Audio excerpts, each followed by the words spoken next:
In this short video, I'm going to show you how to link up a button to a URL using the Sendinblue email software. So here we have a client who is looking to send out, she's a jeweler, does some great work, and she wants to send out their email with pointing people to their blog posts and their news items.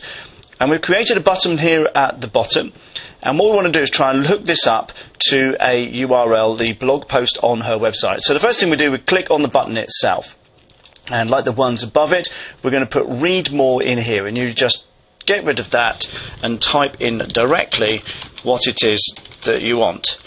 Okay, so that's the first bit. Next, over here on the right, on the button, we have the link. Now this is the URL of the page, so we're going to go over here to the blog post itself, and we're going to copy the URL, all of it, from up here. So Control C, go back to Sendinblue, and Control V.